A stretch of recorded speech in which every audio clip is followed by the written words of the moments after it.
السلام علیکم ورحمۃ اللہ وبرکاتہ۔ نحمدہ ونصلی علی رسولہ الکریم، اما بعد فاعوذ باللہ من الشیطان الرجیم، بسم اللہ الرحمن الرحیم۔ ان اللہ وملائکتہ یصلون علی النبی یا ایھا الذین آمنوا صلوا علیہ وسلموا تسلیما۔ اللہم صل علی سیدنا و مولانا محمد معدن الجود والکرم وآلہ الکرام واصحابہ العظام وابنہ الکریم وبارک وسلم۔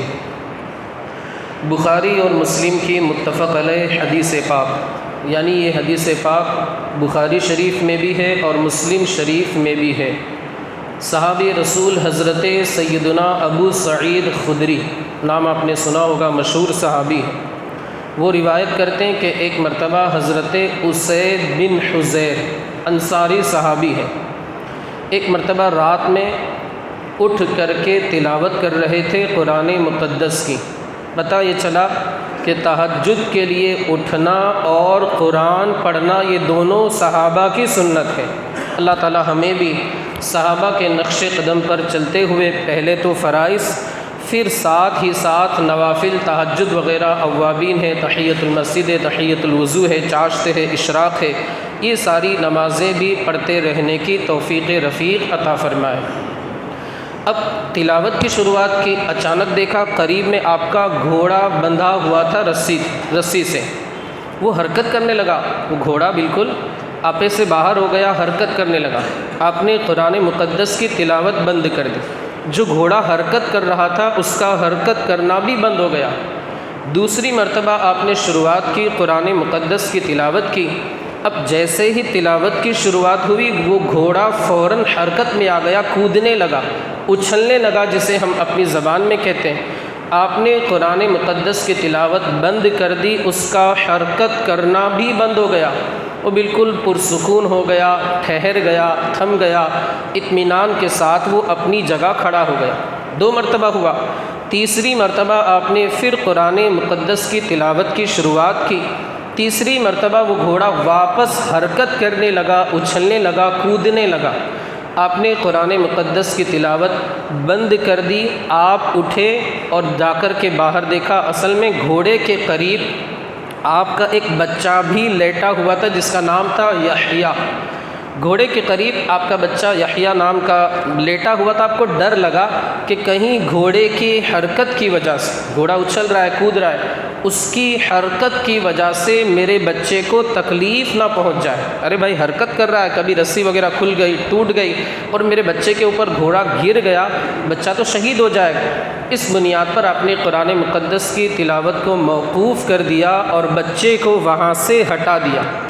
اب یہاں پر میں ایک بات بتاؤں، ہمیں منفی سوچ نہیں رکھنی ہے کہ بچے کو بچانے کے لیے قرآن مقدس کی تلاوت بند کر دی، ایسا نہیں ہے، بلکہ یہاں پر اس وجہ سے آپ نے قرآن مقدس کی تلاوت بند کی کیونکہ سکون جو تھا وہ غارت ہو رہا تھا۔ مطلب قرآن مقدس پڑھ کر کے اس کے معانی مفاہیم میں غور و فکر کرنا، انسان اسی وقت غور و فکر کر سکتا ہے جب پرسکون ماحول ہو۔ آپ خود بھی دیکھیں، آپ کو کوئی چیز پڑھنی ہے، کچھ اسٹڈی کرنی ہے، آپ گھر میں بچوں کا شور شرابہ ہو رہا ہے، آپ پڑھ لیں گے، بات سمجھ جائیں گے، نہیں ہو پائے گا۔ ارے فون ایک آتا ہے، بچے اگر چلاتے ہیں گھر میں یا گھر والے زور زور سے بات کرتے ہیں تو بھی سامنے والے کی بات سمجھ میں نہیں آتی، اور کبھی حاجی صاحب کا غصہ تھوڑا زیادہ ہو گیا تو ڈانٹ کر کے گھر خاموش رہو، چپ بیٹھو، بات کر رہا ہوں، نہیں دکھتا ہے۔ اس طریقے کے الفاظ بھی کبھی کبھی استعمال ہوتے ہوں گے، ہمیں تو نہیں پتہ، لیکن عرض یہاں پر کرنے کا مقصد یہ ہے کہ اگر انسان کو ڈسٹرب ہو جائے، بات سامنے والے کی سمجھ میں نہیں آتی۔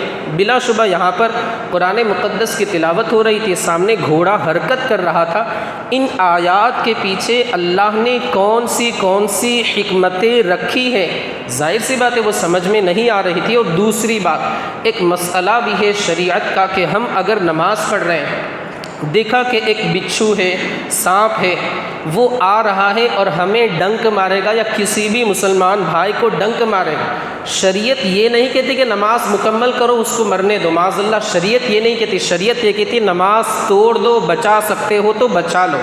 کوئی کود رہا ہے کنویں کے اندر یا کنویں میں گر جائے، ہم نماز پڑھ رہے ہیں، تو ہمیں شریعت یہ نہیں کہتی کہ آپ نماز پڑھتے رہیں، مصلی پر بیٹھے رہیں، وہ بیچارہ کنویں میں جائے گا تو اس کا جائے گا، آپ کو اس سے کیا مطلب معاذ اللہ۔ یہ ساری چیزیں شریعت نہیں سکھاتی۔ شریعت یہ کہتی ہے کہ آپ نماز کو توڑ دیجئے، بعد میں آپ کر لیں گے، وقت مل جائے گا انشاءاللہ، زندگی رہی تو آپ اس کو ادا کر لیں گے۔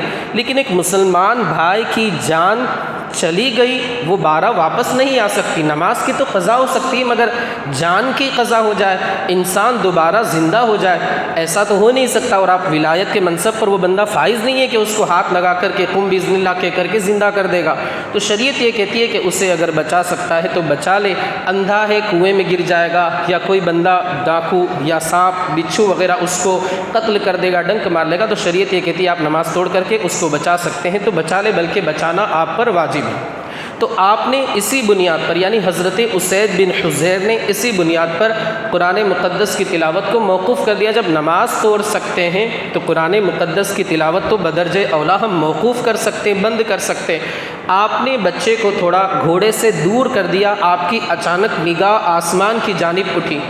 جب آسمان کی جانب آپ کی نگاہ اٹھی تو دیکھا کہ آسمان کے اندر انتہائی نور کی برسات ہو رہی ہے، اور باقاعدہ ایک شامیانہ لگا ہوا ہے، ایک چھتری نما ایک شکل قائم ہے، اور اس میں چھوٹی چھوٹی قندیلیں، لیمپ جسے ہم کہتے ہیں، وہ باقاعدہ روشن ہے، قندیلیں نورانی ہیں، منور ہے، جگمگا رہی ہے، روشن اور تابناکی اپنی بکھیر رہی۔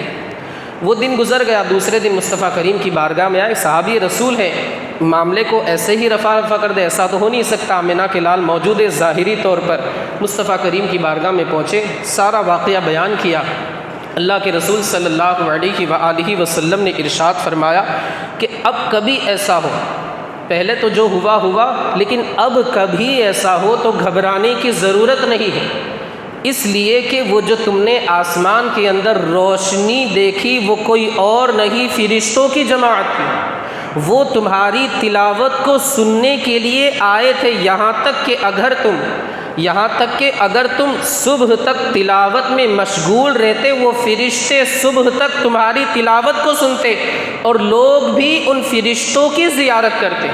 لیکن کوئی بات نہیں، تم نے تلاوت کو موقوف کر دیا، آئندہ اس کا خیال رکھنا کہ جب کبھی ایسا ہو گھبرانے کی ضرورت نہیں، اس لیے کہ جو بندہ دل سے قرآن مقدس پڑھتا ہے، اخلاص کے ساتھ، للہیت کے ساتھ، اللہ کی رضا حاصل کرنے کے لیے، اس کے رسول اللہ کا قرب حاصل کرنے کے لیے جو بندہ قرآن مقدس کی تلاوت کرتا ہے، اللہ اس کی تلاوت کو سننے کے لیے اپنے فرشتوں کو نازل فرماتا ہے۔ یہ صحابی رسول کا مرتبہ، اور انشاءاللہ اللہ نے چاہا تو ہم میں سے بھی اگر کوئی بندہ یہ کام کرے، ہمیں فرشتے تو نظر نہیں آئیں گے، لیکن انشاءاللہ اللہ رب العزت فرشتوں کو ہماری تلاوت سننے کے لیے ضرور بھیجے گا، کیونکہ احادیث طیبہ سے اس کا ثبوت ہمیں ملتا ہے۔ ہمارے پاس تو وہ آنکھیں نہیں، ہم تو گناہگار دل لیے بیٹھے ہوئے، سرکار ہم گواروں میں طرز ادب کہا، بد سہی، چور سہی، مجرم و ناکارہ سہی، اے وہ کیسا ہی سہی ہے تو کریمہ تیرا، ہم تو گناہگار ہیں، گندے نکمے کمین مہنگے ہو کوڑے کے تین، کون ہمیں پالتا، تم پہ کروڑوں درود، اپنے خطاوار کو اپنے ہی دامن ملو، کون کرے یہ بھلا تم پہ کروڑوں درود۔ میں عرض یہ کرنا چاہتا ہوں کہ ہم بھی قرآن مقدس کی تلاوت کریں۔ آج انسان سکون کا متلاشی ہے، سکون تلاش کرتا ہے، سکون کی جستجو میں۔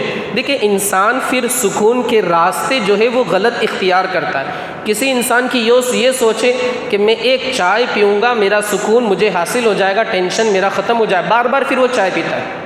ایک انسان کی یہ سوچے کہ میں اگر سگریٹ پیوں گا میرا سکون ختم ہو جائے، میرا سکون جو ہے وہ حاصل ہو جائے گا اور میری پریشانیاں ختم ہو جائے، بلکہ معاذ اللہ ایک انسان کی تو یہ سوچ ہو جاتی ہے کہ میں اگر افیم لوں گا، بھنگ وغیرہ جسے کہا جاتا ہے، نشہ آور چیز جو ہے، میں اسے لوں گا مجھے سکون حاصل ہو جائے گا، ڈرگس وغیرہ کا معاملہ ہو جاتا ہے، انسان اس کے نشے میں بالکل بے تاب ہو جاتا ہے، یہاں تک کہ اگر اس کو حاصل نہ کرے، اس کو نہ سونگے، اسے سکون نہیں ملتا۔ جب اس نے سونگ لیا اس کو سکون مل گیا۔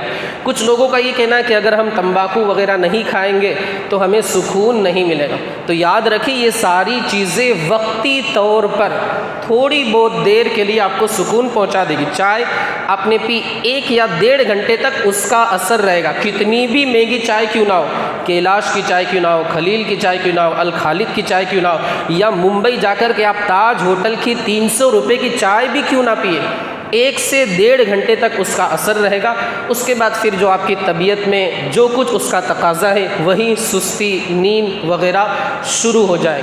عرض کرنے کا مقصد یہ کہ انسان یہ چھوٹی چھوٹی چیزوں کو کیوں تلاش کرے اور ان کے پیچھے سکون کا کیوں متلاشی بنے، جبکہ اصل سکون تو قرآن مقدس کی تلاوت میں ہے۔ میرے رب کا فرمان ہے الا بذکر اللہ تطمئن القلوب، کہ خبردار سن لو، اللہ کے ذکر میں اللہ خود بندے کو دل کا اطمینان عطا فرما دیتا ہے۔ ہم نے قرآن مقدس چھوڑ دیا اور یہ ساری چیزوں میں لگ گئے۔ آج بھی اللہ رب العزت کا تو یہ اعلان ہے، جو ہوا سو ہوا۔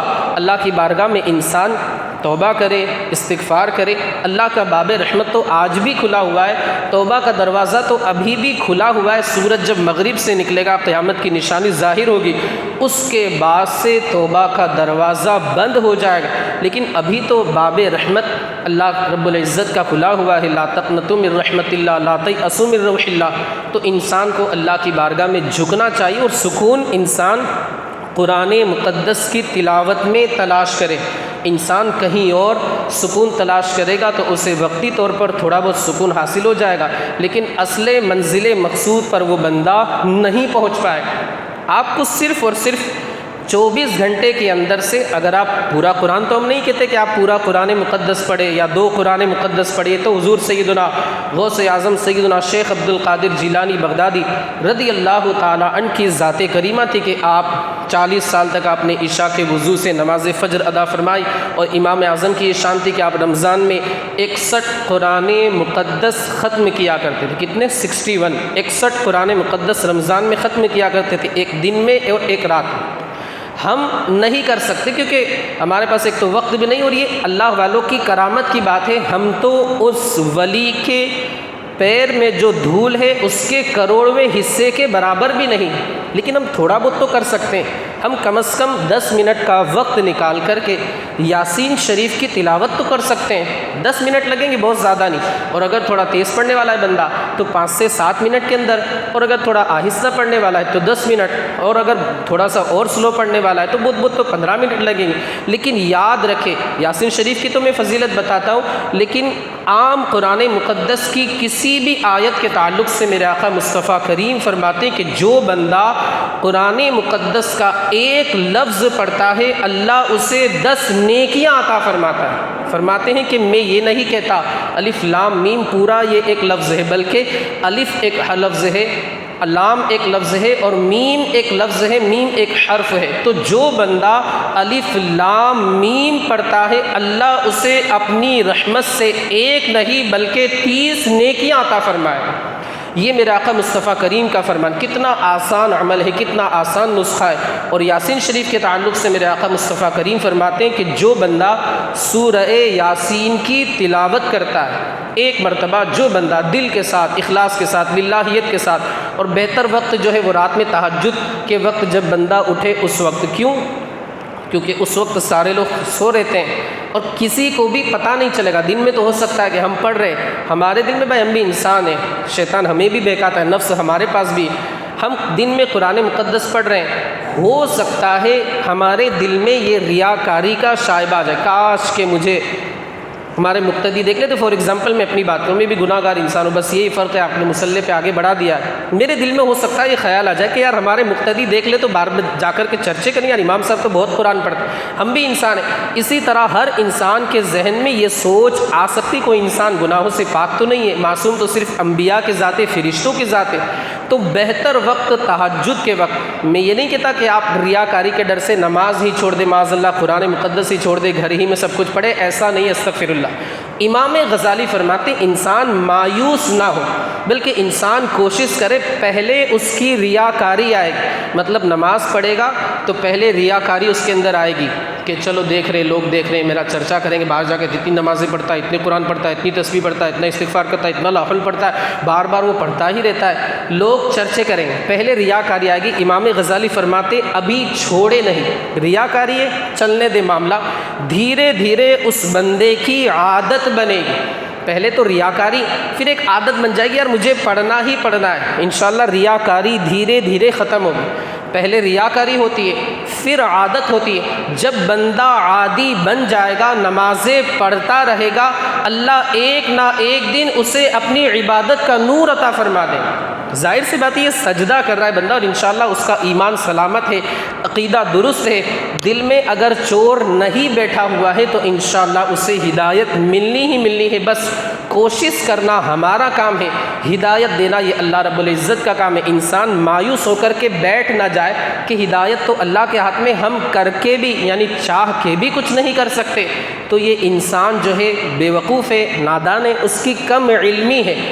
مانتے ہیں ہم ہدایت دینا اللہ کے دستے قدرت میں ہے، اللہ رب العزت کی ملکیت ہے ہدایت دینا، وہ جسے چاہے ہدایت دے اور جسے چاہے گمراہ کرے۔ یہدی بہ من یشاء ویضل، جیسا کہ قرآن مقدس میں من یہدہ اللہ فلا مضل لہ ومن یضللہ فلا ہادی لہ، خطبہ جمعہ دوسرا جو سنتے ہیں آپ، اس میں تو آپ بار بار سنتے ہو سکتا ہے اس کا ٹرانسلیشن ترجمہ بھی آپ کو یاد ہو گیا۔